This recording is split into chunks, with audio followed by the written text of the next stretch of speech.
بچوں کو جو فیڈر ہوتا ہے اس کو کس طرح سے اسٹیریلائز کیا جائے, ان کو بوٹلس وغیرہ کو کس طرح سے اسٹیریلائز کر کے بچوں کو فیڈ کرایا جائے؟ اکثر عموماً جو ہے وہ ایک ہی بوٹل ہوتی ہے, اسی سے فیڈ کرایا جا رہا ہوتا ہے, وہی استعمال ہو رہی ہوتی ہے. اس میں کیا ترکیب رکھنی چاہیے؟ سب سے پہلی بات تو یہ ہے کہ حد الامکان کوشش کیا کریں کہ فیڈر کا استعمال نہ کریں. صحیح, حد الامکان کوشش کریں کہ فیڈر کا استعمال نہ کریں, کیونکہ فیڈر بہت ساری بیماریوں کو جنم دیتا ہے. فیڈر کا استعمال نہیں کریں تو پھر کیسے فیڈ کرایا جائے بچوں کو؟ Mother feed.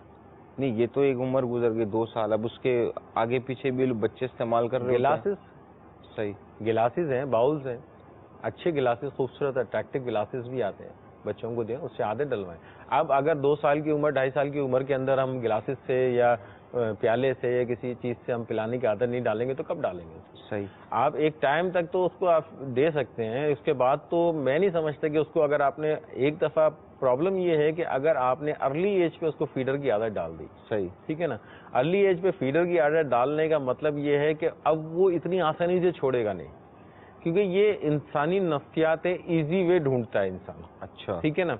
اب جب بچہ فیڈ کرتا ہے تو اس کو کچھ ایک مسلس جو ہے اس کو زیادہ پاور استعمال کرنی پڑتی, جبکہ فیڈر کے اندر وہ پاور اتنی استعمال نہیں کرنی پڑتی, بڑا ایزی وے ہوتا ہے اس کو فیڈ کرانے کا. بہت ایزی وے, بہت ایزی وے ہوتا ہے. تو اس کے اندر بہت آسان طریقے سے اس کو دودھ مل رہا ہوتا ہے نا, تو اسی وجہ سے وہ نہیں کر پاتا ہے. وہ آرام سے کر لیتا ہے, اور پھر وہ اس کی ہیبٹ بن جاتی ہے, عادت بن جاتی ہے, پھر وہ اس کو چھوڑنے میں بڑی مشکل ہوتی ہے. پھر ڈاکٹروں کے چکر لگتے ہیں, ڈاکٹر صاحب اتنا بڑا ہو گیا, یہ فیڈر نہیں چھوڑ رہا ہے, یہ نہیں کر رہا ہے, فلانا نہیں کر رہا ہے. یا پھر ہر تیسرے چوتھے دن 5ویں دن جو ڈاکٹر کے پاس, ڈاکٹر صاحب اس کا پیٹ خراب ہو گیا, موشن ہو گیا, یہ ہو گیا, ہم تو فیڈر کو دھوتے ہیں, ہم تو اچھی طریقے سے کرتے ہیں.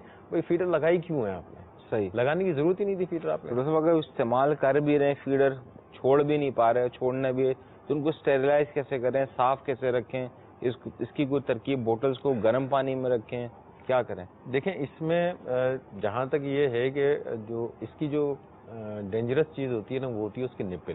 صحیح, نپل جو ہوتی ہے, کیونکہ وہ پلاسٹک کی, ربڑ کی بنی ہوئی ہوتی ہے, اور ربر کی کوالٹی بھی کبھی اچھی ہوتی ہے, کبھی نہیں بھی ہوتی ہے. تو بہتر ہے کہ اچھی کوالٹی, اول تو یوز ہی نہ کریں تو بہت اچھی بات ہے, لیکن اگر بحالت مجبوری, بہت ایسی کنڈیشن ہوتی ہیں اس میں مجبوری میں دینا پڑتا ہے. صحیح, لیکن ایسی کنڈیشن ہو تو اچھی کوالٹی کی آپ یوز کریں, اس کو اچھی طرح بوائل کر لیں. یعنی پانی کو بوائل کر کے اس کو اس میں پورا رکھ دیں. بالکل اسی طرح رکھ دیں, تو اس میں اچھی طرح بوائل کرنے 5 منٹ 10 منٹ تک اس کو پانی میں ڈپ رہنے دیں. بالکل اچھی, پہلے بوائل ہو جائے اچھی طریقے سے.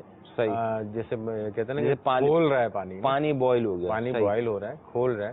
کھولنے کے بعد جو ہے آپ اس میں رکھیں, تھوڑی دیر تک, تقریباً 5-10 منٹ تک رکھیں. اس کے بعد اس کو نکالیں, صاف کریں. صاف کرنے کے بعد اس کو آپ یوز کر سکتے ہیں, لیکن اسٹل آپ اس میں شور نہیں ہو سکتے کہ یہ 100% بہتر ہو گیا. ٹھیک ہے, اسٹل شور نہیں ہو سکتے, لیکن اس سے یہ ہے کہ بہت حد تک آپ کی بچت ہو جاتی ہے.